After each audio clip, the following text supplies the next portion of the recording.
Dímelo, terrícola. Este es Omar García. En casa me dicen Omarillo, en la calle me dicen OG. Y esto es Elefante, episodio 4. Omar García.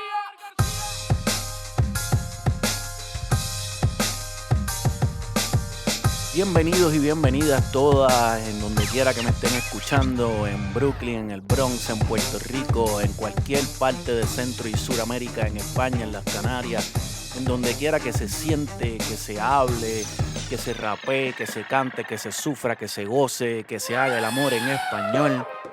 Esto es Elefante, el podcast de Omar García, y estamos en el 4º episodio. Quiero darle las gracias a todos los que se han sintonizado los otros episodios, a los que le han dedicado una hora de su día o media hora aquí, 15 minutos acá, a escucharme a mí hablando mierda. Quiero darle las gracias sobre todo por la paciencia, ya que esto es un trabajo que yo estoy aprendiendo en el camino mientras lo estoy haciendo. Como siempre les he dicho, aquí no hay equipo de producción, aquí no hay equipo de postproducción. Aquí lo que hay es mi teléfono, un software, el micrófono, los audífonos, las luces en mi propia casa y pues tratar de comunicarles a ustedes lo que tengo preparado o lo que me dediqué a estudiar para compartirlo con ustedes mientras también tengo que estar pendiente a todo esto es una misión, pero es algo que pues poco a poco voy aprendiendo y me lo voy disfrutando cada vez más y me voy soltando cada vez más. Como siempre les he dicho, yo les garantizo que cada vez va a ser mejor y que poco a poco con la repetición, pues esto va a ser algo que me va a salir mucho más natural. Eh, a pesar de que estos episodios, pues yo los estoy grabando todos corridos, yo me puedo imaginar ya los comentarios porque yo mismo tengo que estar escuchándome y viendo y repasando cada vez que edito. Es inevitable, es una de las cosas más difíciles de esto, tener que escucharte una y otra vez y mirarte una y otra vez. Así que me puedo imaginar a mucha gente tripeándose el hecho de que parece que estoy rapeando muchas veces cuando estoy hablando, de que no miro a la cámara, de que tengo el micrófono en la cara, de que todas esas cosas, algunas de ellas siempre van a ser así, no van a cambiar y algunas pues van a ir mejorando. Lo de que parece que estoy rapeando, eso no lo puedo evitar, eso es lo que yo hago desde que tengo básicamente 11 12 años, rapear. Y cada vez que he estado en cámara o con un micrófono en la cara, lo que he hecho es rapear o cantar. Puedo entender que muchas veces parezca que estoy rapeando. Los que han visto los pasados 3 episodios saben que una de las cosas que están sucediendo y ha sido de manera orgánica es que se van conectando los episodios y tienen más o menos que ver unos con otros. Los primeros 2 episodios tenían que ver con las redes sociales y con la temática del podcast y de por qué el podcast se llama Elefante y cómo las redes sociales son el elefante en el cuarto y cómo las redes sociales nos afectan de manera individual, de manera nacional, a los adultos, a los jóvenes en el crecimiento. Hablamos un poco de los cookies, de la manera en que nos están vendiendo lo que creen que nosotros queremos, de cómo le vendemos la data a los Mark Zuckerberg de la vida, de qué significa eso de venderle la data a un third party y cómo las redes sociales en general están afectando el crecimiento y el desarrollo de los jóvenes antes de que desarrollen su corteza prefrontal y eventualmente cómo a los adultos, especialmente a los retirados y a los que pasan ya de los 40 50 años, los está, digamos, infectando con todo este asunto de la mente conspiranoica. Hablamos por encima un poco de cómo terminó todo la época de Trump en el asunto de QAnon y entonces pues de ahí pudimos más o menos empezar con el tercer episodio que tiene que ver con teorías y conspiraciones y aquí estamos. Eh, yo me propuse que los episodios pues no pasaran de una hora por el simple hecho de que soy solo yo hablando. Si los episodios fueran en conversación con otras personas, como eventualmente lo van a hacer, manifestemos, eh, pues esos episodios pueden ser mucho más largos, tan largos como sea necesario para tener una buena conversación, porque es mucho más fácil, es más divertido, eh, pero yo tener que escucharme a mí mismo o que otra persona me tenga que escuchar a mí más de una hora, pues sé que es pedir demasiado. Si alguno de ustedes cree lo contrario, pues pueden escribirlo. Quiero aprovechar este momento para pedirles que por favor se suscriban. Esto es algo que yo no hago mucho porque me parece un poco charro y aburrido decirle suscríbanse, toquen la campanita, pero ustedes saben la que hay. Ustedes saben que estos podcasts son completamente a pulmón récord. y todo este tiempo que le dedicamos a producir, postproducir, grabarla y todo lo que conlleva hacer el podcast, pues nadie nos los paga y para poder llegar en algún momento a que sí podamos vivir de esto y hacerlo mucho mejor para ustedes, pues necesitamos tener anunciantes y para tener anunciantes necesitamos suscriptores. Así que esa es la razón por la que se les pide, por favor, suscríbase. No es solamente porque quiero tener un numerito ahí de muchos seguidores ni nada. Saben que en mis redes sociales van a encontrar el Linktree, el link que los puede llevar a todas las redes sociales. Yo me comprometo a intentar que en cada red social se compartan cosas diferentes. Por ejemplo, si en alguna red social usted va a ver clips cortos o clips largos o videos o música, en otras redes sociales como digamos Facebook, pues yo voy a compartir documentos que complementen los episodios. Así que vale la pena seguirme en las diferentes redes sociales. No voy a poner exactamente lo mismo en todas las redes sociales. Pero sobre todas las cosas, suscríbase, ya sea que a mi canal de Spotify, ya sea a YouTube, sobre todo a YouTube, por favor suscríbanse. Y así pues van a saber todo lo nuevo que sale y me va a ayudar a yo poder seguir haciendo esto y eventualmente tener anunciantes y demás. Así que vamos de lleno con el episodio de hoy. Como les acabo de decir, los episodios los trato de tener en una hora, por eso el episodio pasado pues se detuvo así como que medio accidentado. Yo quería seguir hablando, pero estábamos hablando de conspiraciones verificadas. Todavía no habíamos entrado de lleno en teorías de conspiración. Mi plan era que un episodio fuera de conspiraciones verificadas y otro de teorías de conspiración, pero no pude terminar a tiempo como quería. Así que voy a continuar donde lo dejé. En el pasado episodio pasamos por encimita del MK Ultra, por ejemplo, el experimento sobre control mental de la CIA. Pasamos por encima del asunto de Estados Unidos con Irán y los contras en Nicaragua, cómo Ronald Reagan utilizó a través de la CIA dinero que el Congreso no sabía que se estaba utilizando para, pues, de la venta de armas a Irán, invertir ese dinero en Nicaragua y darle dinero a los contras para que los contras pues pudieran combatir el gobierno sandinista, que era lo que a ellos les interesaba, derrumbar el comunismo. Como siempre, pues Estados Unidos defendiendo sus intereses capitalistas, utilizando la CIA para hacer este tipo de trucos.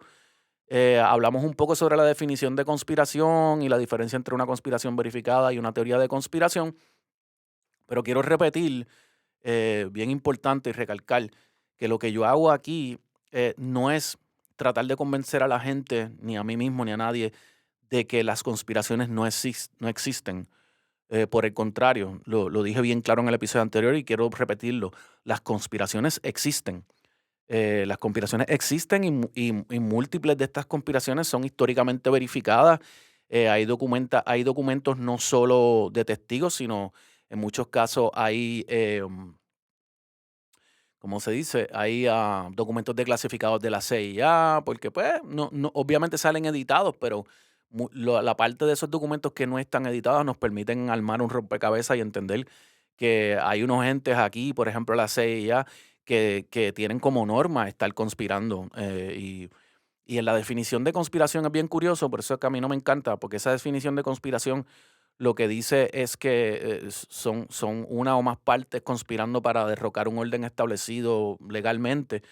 Pero la mayoría de las conspiraciones que podemos ver y verificar en la historia son todo lo contrario, de gobiernos o de entes gubernamentales, militares y privados tratando de derrocar, eh, bueno, sí, entes legalmente establecidos, pero básicamente de manera ilegal, o sea, entes muchas veces democráticamente escogidos, derrocar gobernantes, cambiarlos por otros y simplemente defender sus intereses. Yo quiero mencionar aquí para comenzar este episodio como tal, una de las conspiraciones más famosas jamás en la historia, y es Watergate. La conspiración de Watergate, incluso hoy día, para la gente que no tiene ni idea de lo que es o que pues, son de otra época, son más jovencitos y lo que han escuchado es, por ejemplo, Twittergate, que en estos días ha salido, Twittergate, por ejemplo, que es el asunto de Elon Musk con Twitter y todo lo demás. Eh, a todo lo que se le pone gate al final es por Watergate. Watergate es un término que surge simplemente del nombre de un edificio, el edificio Watergate. En el edificio Watergate, para allá para 1972, estaban las oficinas del Partido Demócrata, la central de los demócratas. Y en ese momento estaba Richard Nixon, que ya sabemos que es un presidente bastante truquero y que tiende mucho a las conspiraciones, a conspirar para lograr lo que quiere. Nixon tenía el CRP, el Comité de la Reelección del Presidente. En ese comité, sabemos ahora, habían miembros de la CIA, miembros del FBI, exilados cubanos que también habían trabajado para la CIA en ese momento. Y vale la pena recalcar el asunto de los exilados cubanos, no por nada en contra de ellos específicamente, sino pues para que entendamos que históricamente en ese momento en esa, en esa combatividad que existía entre, aunque y que existe, pero que era mucho más clara en aquel momento entre pues capitalismo y comunismo, Rusia, Cuba versus Estados Unidos y demás, pues estaban, habían cubanos saliendo en ese momento, dándole la espalda a la revolución y a Fidel y saliendo de los Estados Unidos, uniéndose, saliendo de Cuba, llegando a Estados Unidos, y muchas veces llegaban ya porque tenían ofertas de la CIA, porque tenían un sueldo, o cuando llegaban se les recibía y se les daba ese sueldo y se les daba una posición XY. Es importante saber eso porque y muchas veces eran espías ya desde antes de salir de Cuba y trabajaban para la CIA. Por eso es la única razón por la que lo menciono. En ese grupo del CRP, del Comité de la Reelección del Presidente de Nixon, eh, habían 5 o 6 personajes, y aunque esto parezca increíble o bien pendejo, eh, la, la, la, la conspiración de Watergate consiste en un intento de varios individuos, 4 o 5 individuos, de meterse físicamente a las oficinas del Partido Demócrata en el edificio Watergate. Y digo que fue bien pendejo porque eh, especialmente para nosotros ahora que tenemos cámaras todo el tiempo encima, que está el internet, que están las redes sociales, pues hay muchas cosas que nos parecen como imposibles. Es como que, mano, ¿cómo tú vas a hacer una sanganería de ese nivel?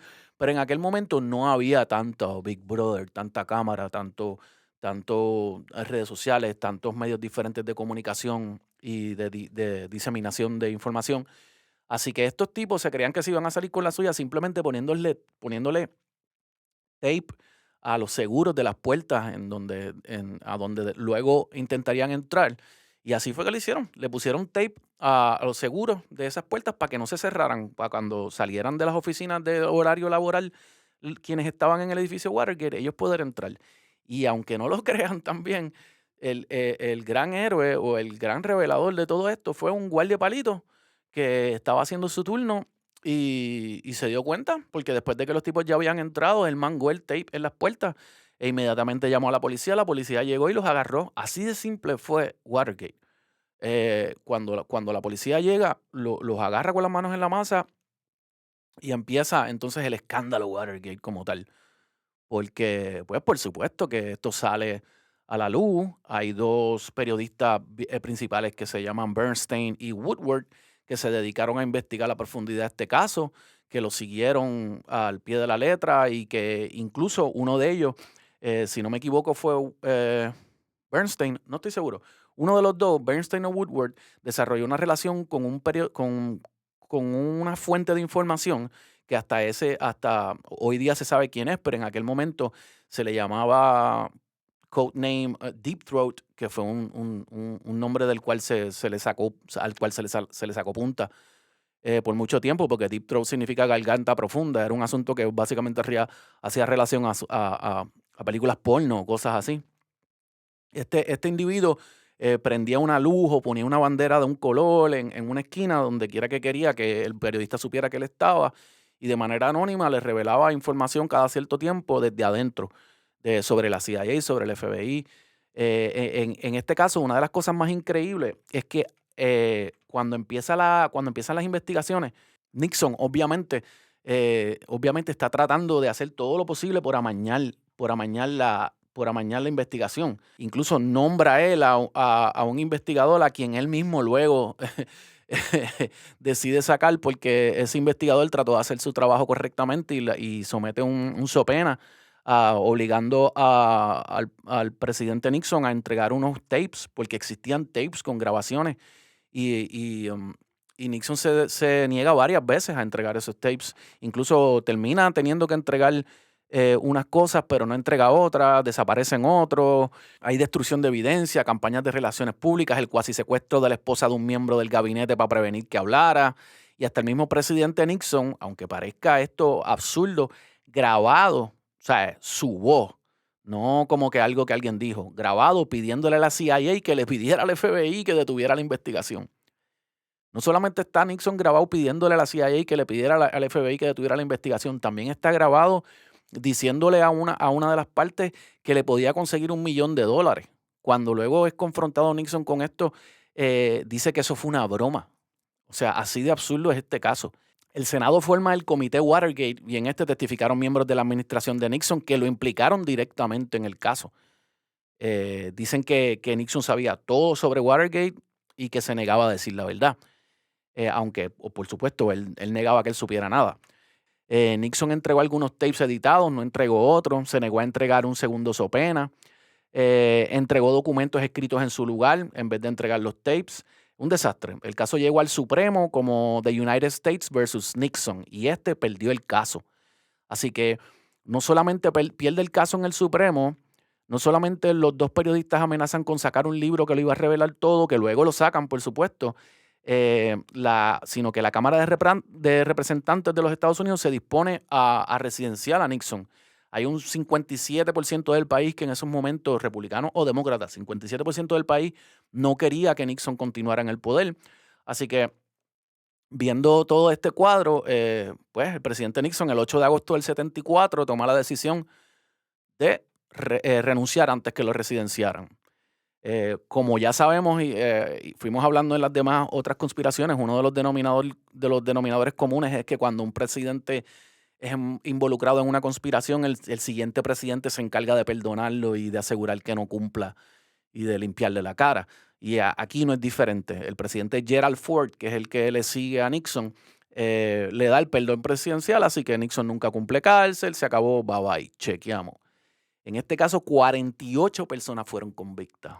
Son más que los 40 de Pedro Rosselló, así que esto fue una de las, por eso es que esto fue una de las conspiraciones más grandes, pero como pueden ver fue una conspiración pendejísima, porque fue una metida de patas soberana. Usted preguntará, ¿cómo diablo un presidente eh, manda a 5 personas a meterse en una oficina del partido contrario, trata de chantajear a la CIA y al FBI, poner y quitar investigadores, se niega a entregar tapes, daña tapes, cómo se deja grabar ofreciendo $1,000,000, cómo se deja, o sea, todo este tipo de cosas son cosas impensables en el mundo de hoy, pero en un mundo pre-internet, donde cualquiera podía tener una grabadora, una foto, pasaban estas cosas. So, Watergate, que es una de las conspiraciones más famosas, ahí la tienen. Así de sencilla es, pero así de trascendental.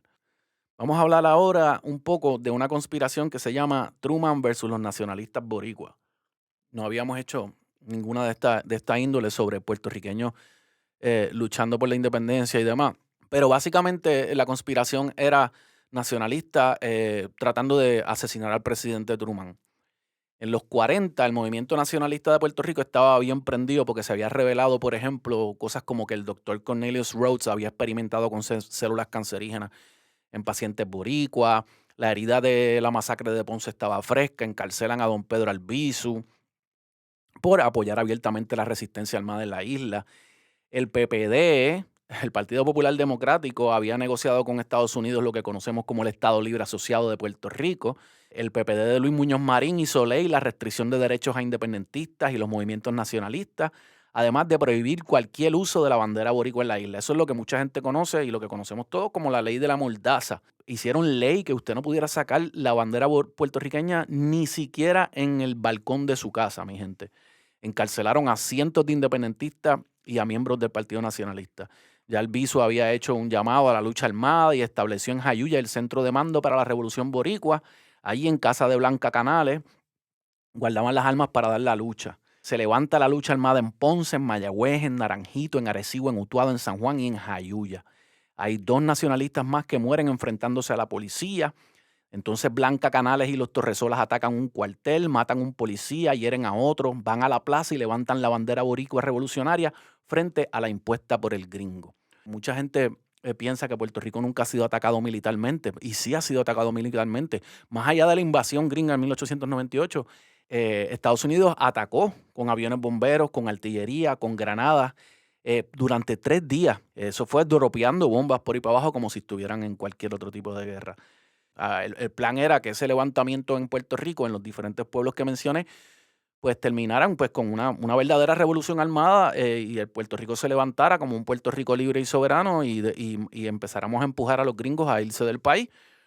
Cuando Griselio Torresola se entera del fracaso del levantamiento y de que su hermana Blanca estaba herida y su hermano Helio había sido arrestado, decide junto a Oscar Collazo intentar matar al presidente Truman para llamar la atención mundial. La Casa Blanca tenía unos daños estructurales en ese momento, así que Truman estaba viviendo al cruzar la calle en la llamada Casa Blair.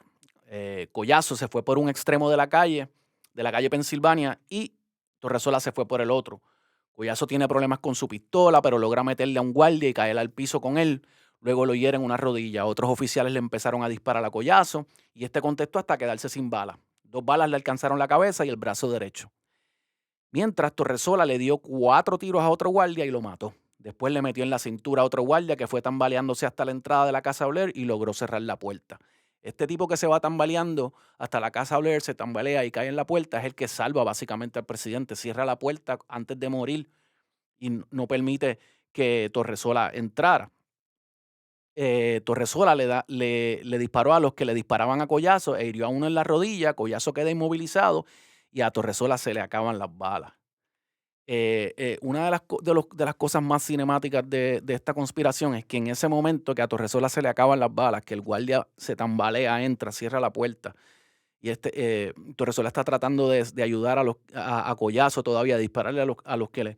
Y ahí es que se queda sin balas. En ese momento se cuenta que Truman, que estaba tomando una siesta, el ruido lo levanta y se asoma por la ventana.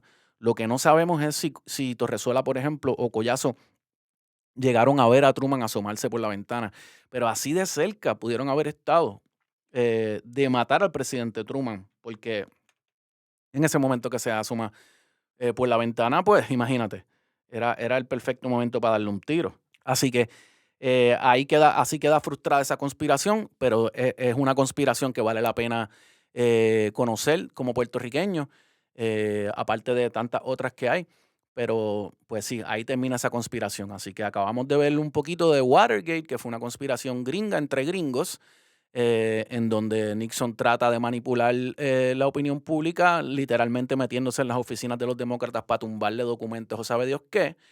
Y tenemos una conspiración totalmente diferente en donde los puertorriqueños nacionalistas, frente al asedio que había contra el nacionalismo y el independentismo puertorriqueño, toman la decisión de, para llamar la atención del mundo, asesinar al presidente Truman, aunque pues sabemos pues, que fue frustrado el intento. Quiero aprovechar para, antes de pasar a las teorías de conspiración, hacer un comentario sobre algo que a mí me parece que es una conspiración muy reciente, muy importante, muy trascendental y que no necesariamente ha sido descrita como tal, como una conspiración. Y es la conspiración del chat de los brothers. Para aquellos dentro o digamos fuera de Puerto Rico que no entienden a qué me refiero con el chat de los brothers, puede entrar ahora mismo si quiere a Google y poner Ricky renuncia verano del 19. Como en Puerto Rico todos sabemos, pero no necesariamente todo el que nos escucha lo sabe, en el verano del 19 los puertorriqueños y puertorriqueñas nos unimos para exigirle al entonces gobernador Ricky Rosselló que saliera de la fortaleza y dejara su posición a raíz de lo que se conoció popularmente como el chat de los brothers.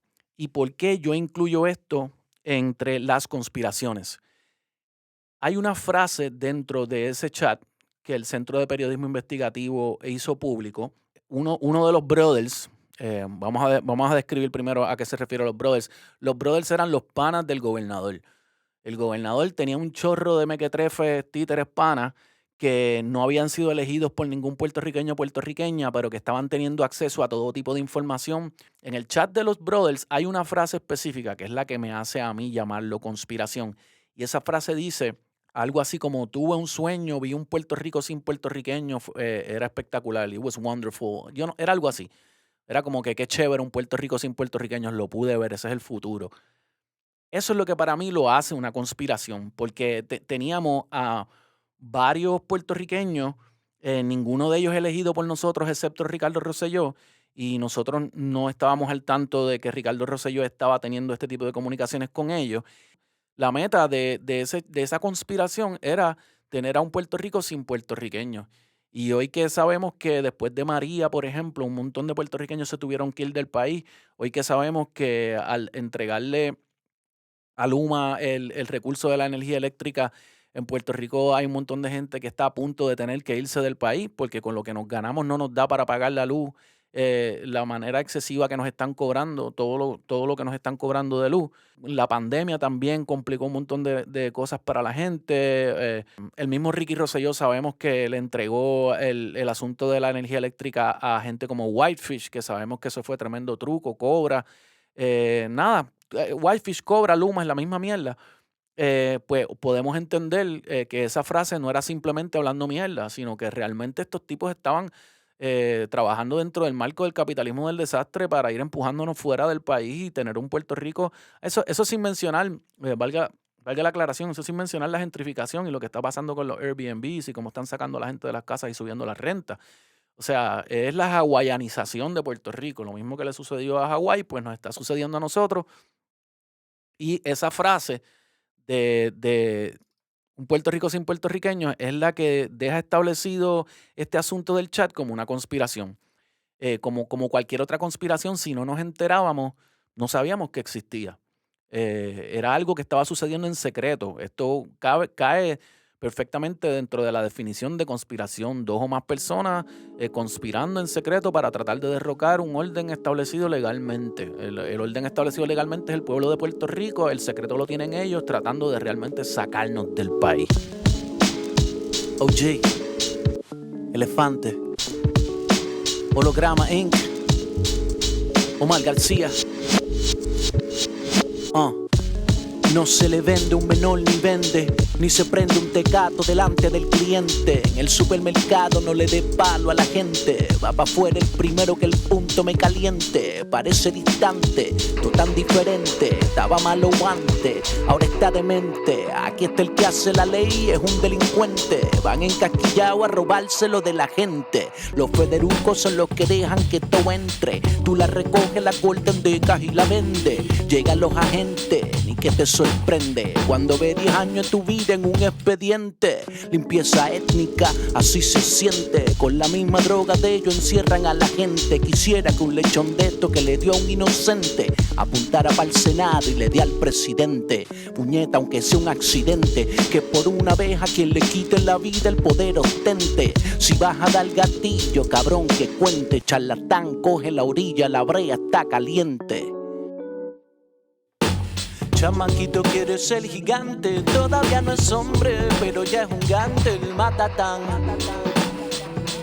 Todo cambió, nada es como antes. Chamaquito quiere ser gigante, todavía no es hombre, pero ya es un gante, el matatán. Coge la orilla, charlatán, charlatán. OG, Elefante, Holograma Inc., Omar García. Esta conspiración es una que no van a encontrar en libros, que no van a encontrar en Google, que no van a encontrar en Wikipedia. Cuando yo era chamaco, yo me criaba en Monte Carlo, en la frontera entre Río Piedras y Carolina. En esa época, el que la llevaba, y cuando digo el que la llevaba, no era solamente en el negocio de la calle, sino el que decidía las reglas que en el área, en el barrio, en la comunidad, básicamente se seguían en general, pues era una persona en específico. Esa persona tenía control total desde que yo tengo uso de razón de toda esa área. Yo, por razones que luego podemos hablar en otro capítulo, me pasaba en toda esa área y crecí con toda esa gente. Este personaje era legendario. Cuando digo legendario es porque habían sucesos que nunca se sabía si eran ciertos, eran mitos. Pero entre algunos de ellos estaba que entraba a los caseríos enemigos en bicicleta, en caballo y hasta vestido de mujer para las fechorías que hubiese que hacer, hacerlas él mismo. O sea, ni siquiera mandaba, iba a él y las hacía. Por supuesto, las historias de que la policía lo paraban ahora y a los 15 minutos ya no estaba, o que lo metían preso dormía en la celda y al otro día nadie sabe dónde estaba. Todo el mundo sabe el poder que tenía el tipo.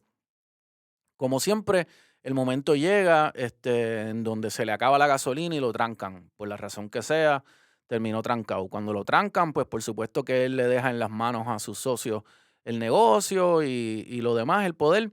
Y para hacer el cuento largo corto, cuando el tipo sale de la cárcel, regresa a buscar lo suyo, como sabemos que esto es una historia que se repite, la nueva administración tenía otros planes y no le quisieron dar lo que le tocaba.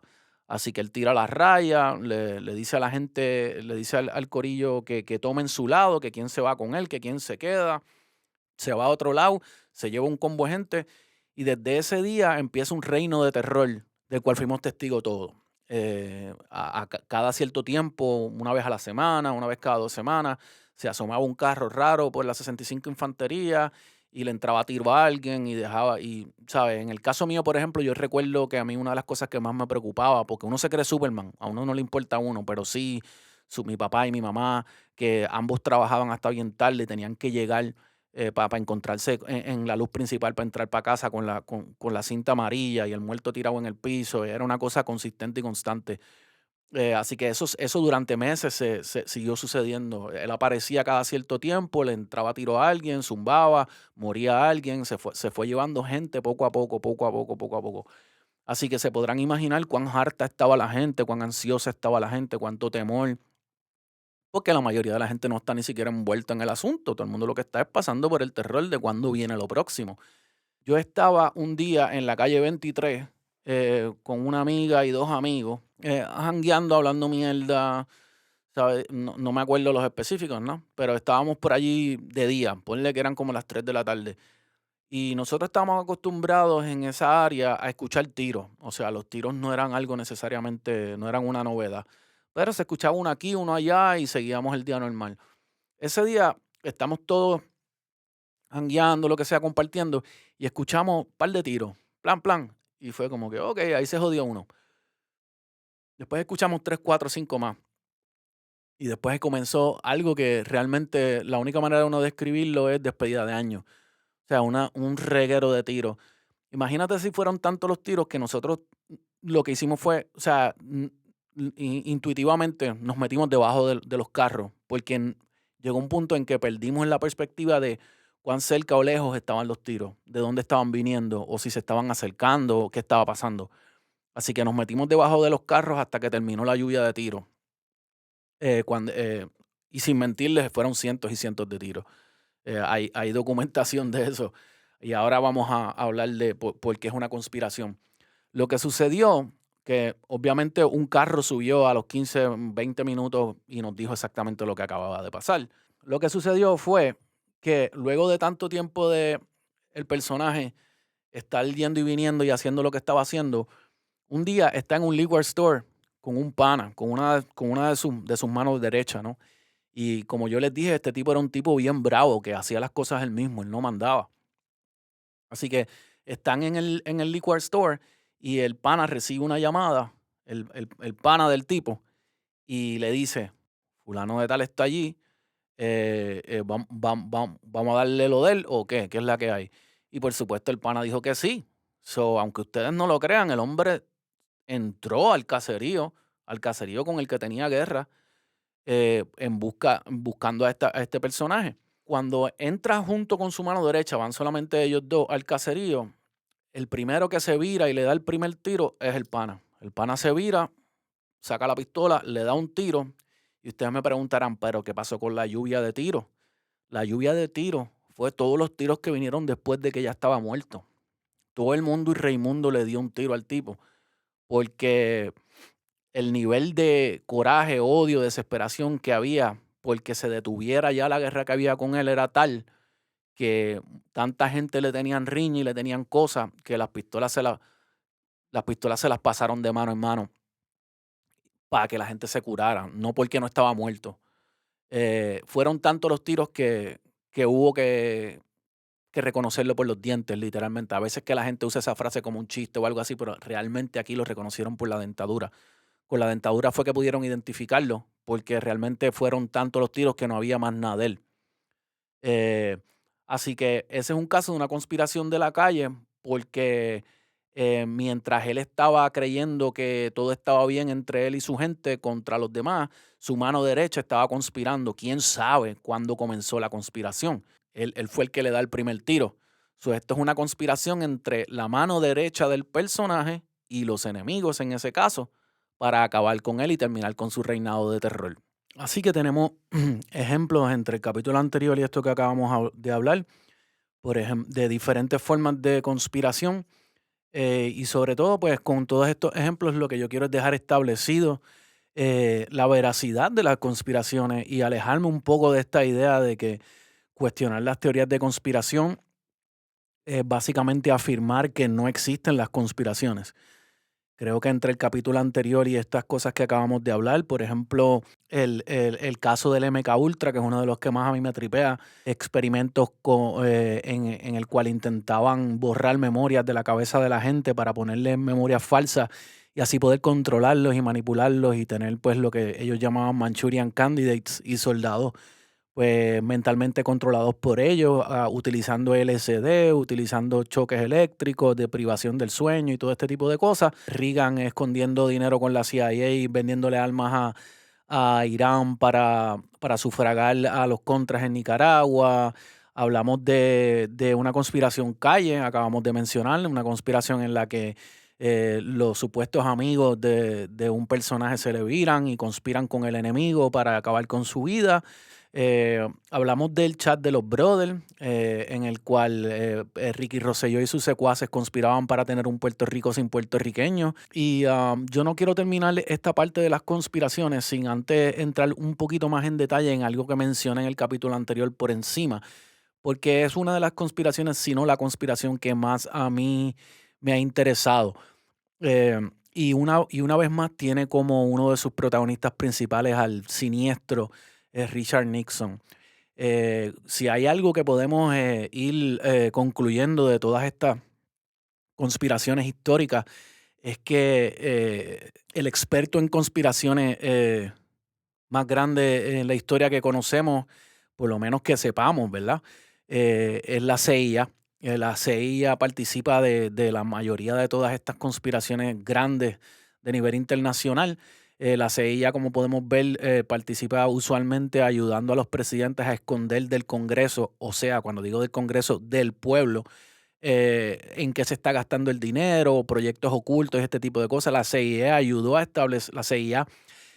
establecer los laboratorios en los cuales se practicó lo de MK Ultra. La CIA ayudó a que Reagan escondiera el dinero que estaba utilizando para sufragar a los contras en Nicaragua cuando ya el Congreso le había dicho que eso no se podía hacer.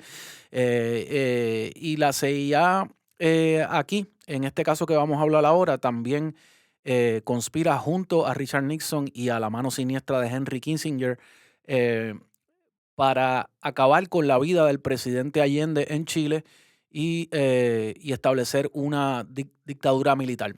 Y ocurre un 11 de septiembre. Muchos de nosotros en la época moderna estamos acostumbrados a relacionar el 11 de septiembre con la caída de las Torres Gemelas y eso es material para, para otro episodio y cae dentro de las teorías de conspiración porque pues no, todavía no tenemos una prueba de qué fue lo que sucedió ese 11 de septiembre, aunque sabemos que está todo súper nebuloso. Pero hay una conspiración histórica y confirmada y verificada que ocurrió otro 11 de septiembre. Lo único que esto fue 11 de septiembre del 73 y no fue en Nueva York, fue en Chile.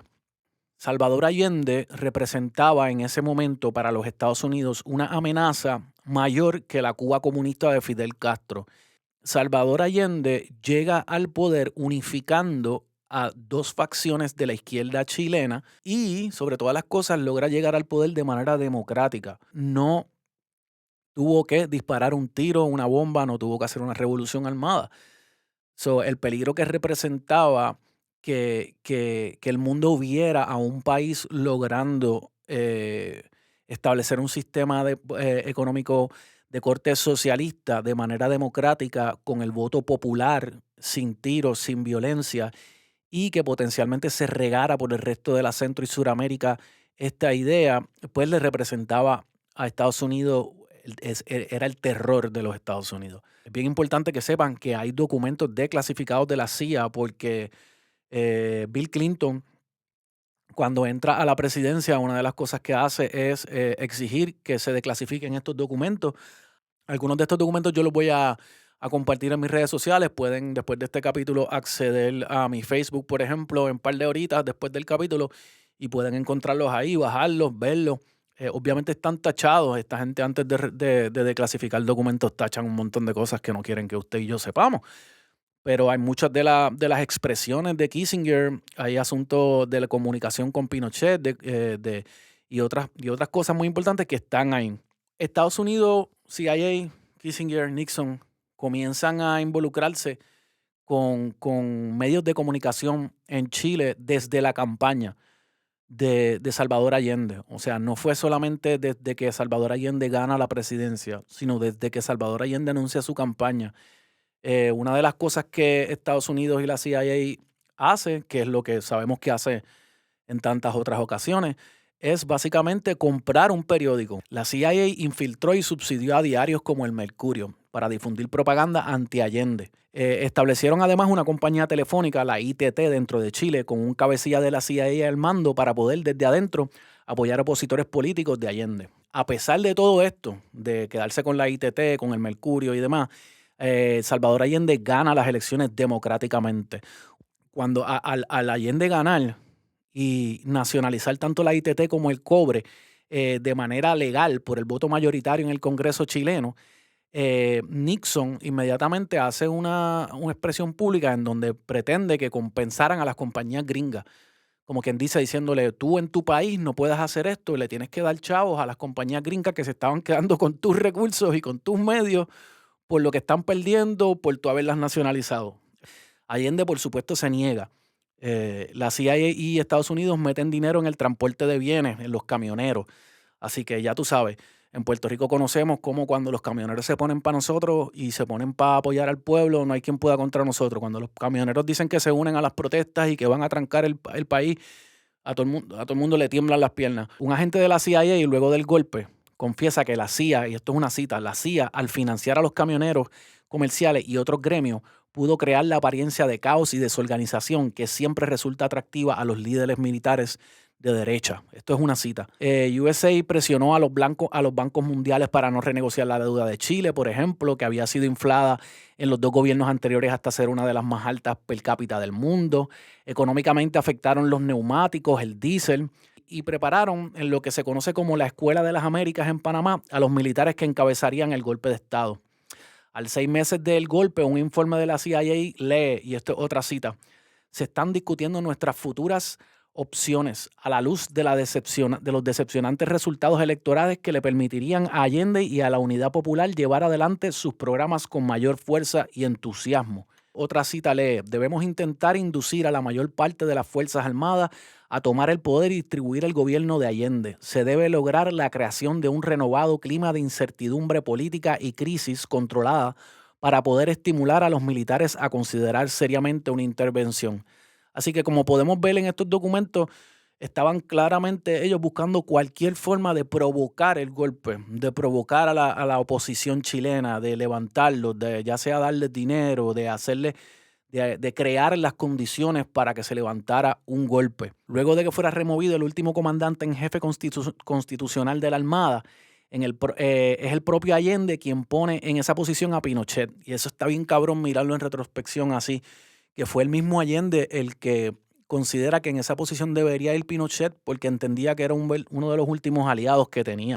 Allende anuncia que iba a realizar un plebiscito para consultar con el pueblo si quería que continuara en el poder y que si perdía renunciaba. Esa misma noche, luego de hacer ese anuncio, el día antes del golpe, el cabrón de Pinochet le da el brazo, digo el brazo porque le da la mano, pero le agarra el brazo al presidente Allende y le dice, descanse, presidente, descanse. Ya al otro día, Pinochet firmaba el acuerdo golpista. Allende se dirige al país y anuncia la sublevación contra el gobierno legítimo de Chile y dice que no se va de la moneda. La moneda es el edificio gubernamental como si fuera la fortaleza. Pinochet da la orden de que se tiene que entregar. Pinochet quería ofrecerle un avión para sacarlo del país, pero que este se cayera a medio vuelo. O sea, tenían ideas de incluso ofrecerle un avión para sacarlo del país y que supuestamente ese avión se estrellara.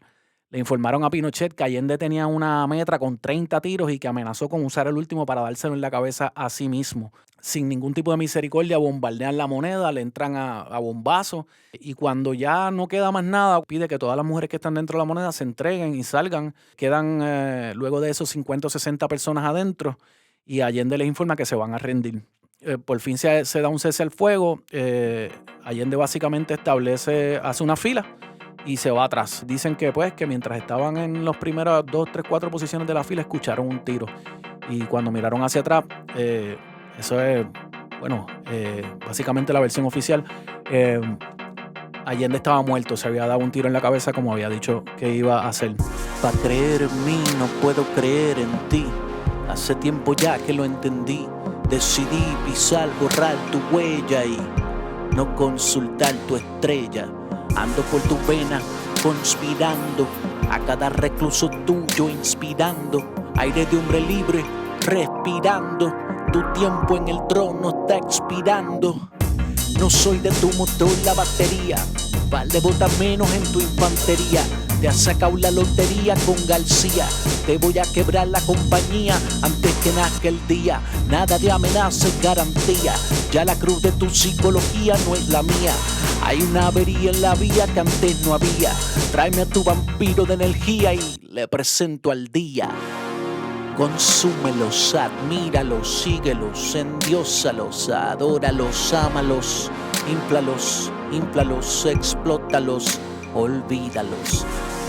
Consúmelos, admíralos, síguelos, endiósalos, adóralos, ámalos, inflalos, explótalos, olvídalos.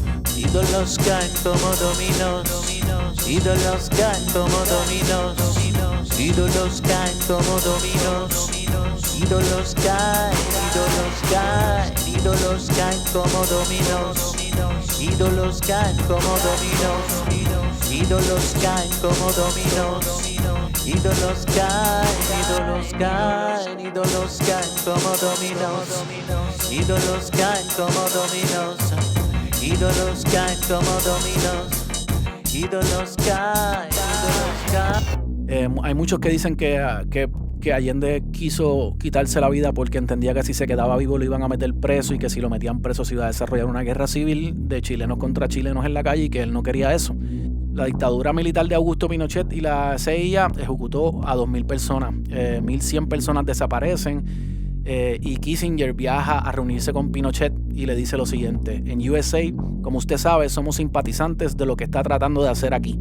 El anterior gobierno se dirigía hacia el comunismo. Le deseamos bien a su gobierno. Así que podemos ver no solamente los documentos que establecen lo que la CIA, Kissinger y Nixon estaban haciendo durante la campaña, durante la gobernación de Allende, sino que vemos la bendición que le da justo cuando ya se establece la dictadura con citas. Esta es una bendición abierta al gobierno de Pinochet.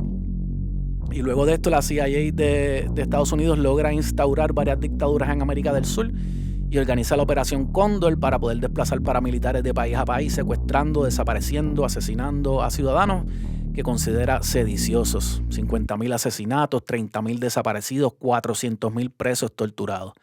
Los servicios de inteligencia del Cono Sur se han unido y tienen un programa claro de ayuda mutua. En América Latina el sistema funciona casi a la perfección. Eso es una cita del Departamento de Estado de los Estados Unidos. Ese es el caso de una conspiración en el plano internacional a nivel político, militar y de espionaje e inteligencia. Tenemos personajes de mayor peso, repercusiones mucho más trágicas y trascendentales que incluso hoy reverberan por toda la América Latina y el mundo. Una de las razones por las que escogí profundizar más en esta es por la cantidad de evidencia en audio, video, documental. Quiero aprovechar para decirles que voy a tratar de, si no es aquí en la descripción, en mis redes sociales, compartir un documental buenísimo que existe sobre todo este caso de USA versus Allende y que va trazándolo todo como por hora y media con personajes, testigos, testimonios, y está espectacular. Es por eso, con toda esta cantidad de documentación, de evidencia, de testimonio. Es por eso que esta no es una teoría de conspiración, sino una conspiración histórica y verificada. Y con la conspiración de Nixon versus Allende, terminamos este segmento de conspiraciones. Creo que está claro que las conspiraciones son reales. Creo que está claro que hay un historial de conspiraciones, particularmente de la CIA, de estos cuerpos de inteligencia y espionaje de los Estados Unidos, por ejemplo, aunque no exclusivamente son ellos los únicos que lo hacen, pero de quienes más documentación hay es de ellos. Así que lo que yo quería con esta parte de las conspiraciones dejar claro es cuán claro estoy yo de que las conspiraciones existen. ¿Por qué? Porque en el siguiente segmento vamos a estar hablando más de teorías de conspiración y quiero que cuando yo ponga en duda una teoría de conspiración y explique por qué yo la considero una teoría y no una conspiración verificada, quede también bien claro y haya contexto suficiente como para entender que yo sé que los gobiernos conspiran, sé que el poder conspira, sé que las conspiraciones existen, pero sé que lo responsable hoy día que hay un exceso de información, es aprender a separar la paja de la leche y entender que no toda conspiración, no toda teoría de conspiración es una conspiración verdadera, no toda conspiración es una teoría de conspiración. Entender que existe algo que se llama la mente conspiranoica, que nos puede llevar a un lugar mentalmente no saludable y que no es bueno para nadie, ni para nosotros, ni para enfrentar el poder, porque como ya hablamos un par de veces, nos inmoviliza y nos hace a veces invisibilizar a los verdaderos culpables. Pero también que yo entiendo claramente que hay que tener mucho cuidado en cómo se utiliza la palabra teoría de conspiración, porque sí está claro también que el poder o ciertos intereses utilizan la palabra o la frase teoría de conspiración para desacreditar cualquier acusación. Muchas veces ya hemos visto que cuando alguien acusa a X persona, a X cuerpo, a X grupo de algo, la contestación es: eso es una teoría de conspiración, o esos son conspiranoicos, o esos son personas que siempre creen en teoría de conspiración y utilizan esto para desacreditar, callar, amapuchar la verdad. Así que todas esas cosas están claras. Las conspiraciones existen, las teorías de conspiración, aunque no son necesariamente conspiraciones y no son necesariamente falsas totalmente, sino que no han sido probadas aún, por eso son teorías. Y también que el poder utiliza la frase teoría de conspiración para descartar a la gente y que pero quiero que quede bien claro que esto no es un asunto binario, que el hecho de que yo diga, yo creo que es un problema el exceso de teorías de conspiración, no me hace a mí una persona que no cree en ninguna conspiración, ¿ok?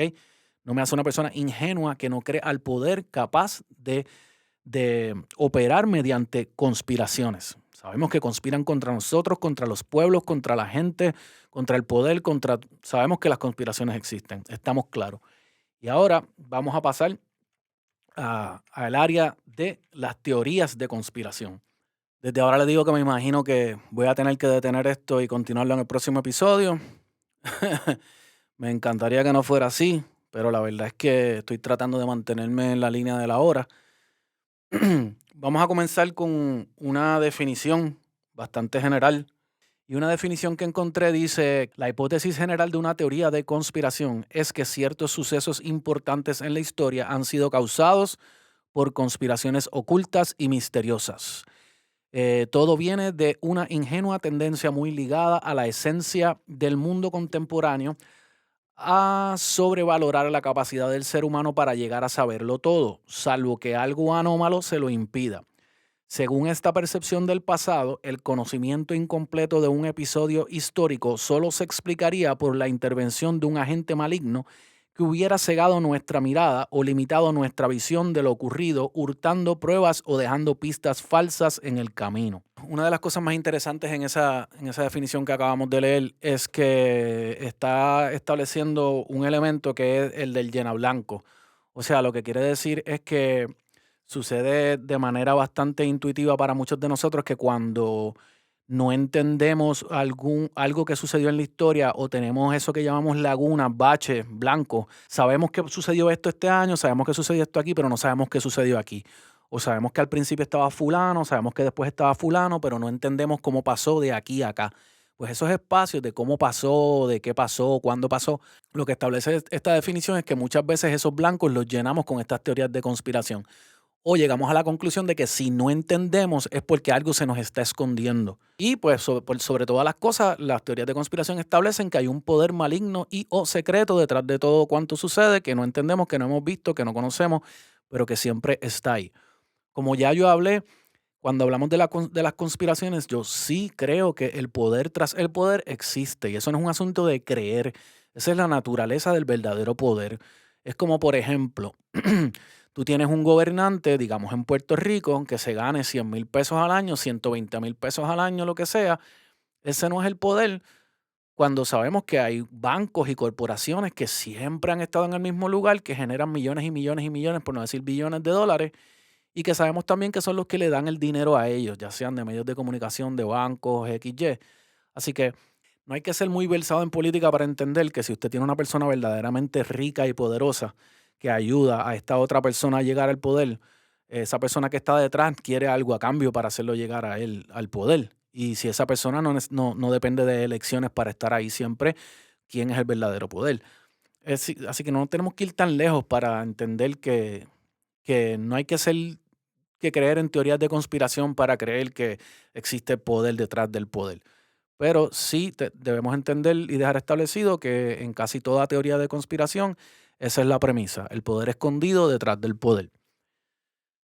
Así que, en pocas palabras, una teoría de conspiración es la idea de que un grupo nefasto está conspirando hacia un objetivo malicioso. Podemos definirla también como una forma de explicar lo inexplicable, una manera de experimentar de manera muy subjetiva un tipo de control en un mundo que claramente está casi en su totalidad fuera de nuestro control. O sea, mientras más sentimos que el mundo no está en nuestro control, las guerras, el clima, las decisiones del gobierno, las decisiones políticas, los precios de lo que consumimos, de las utilidades, todo este tipo de cosas, las fluctuaciones de precio, la inflación, XY, estos blancos a veces los llenamos con estas teorías de conspiración. Como lo mismo que sucede a veces con la religión, cuando no entendemos cómo explicar la muerte, cómo explicar las pérdidas, cómo explicar que alguien que queremos tanto se vaya, cómo explicar que alguien que sea tan malo triunfe. Pues hay veces que la religión y las creencias religiosas vienen a llenar esos espacios para hacernos sentir que tenemos una explicación en nuestras manos y que caminamos sobre un suelo firme. O sea, te da tranquilidad pensar que la persona que aparentemente triunfa, aún siendo mala, pues va a ser castigada luego en el más allá y viceversa. Igual que muchas veces es mejor para una persona creer que hay un alien detrás del gobernante, que es el que nos está controlando, antes de decidir, mira, yo no entiendo lo que está pasando o no puedo creer que una persona sea tan mala y tan corrupta y a veces tiene mucho que ver con tratar de encontrar esa seguridad.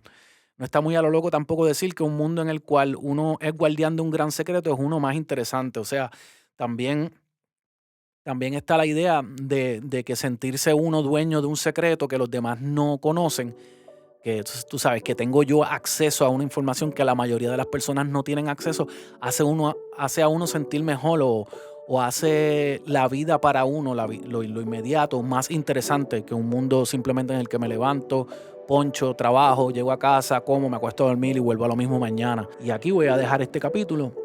Le pido mis disculpas por tener que terminarlo así.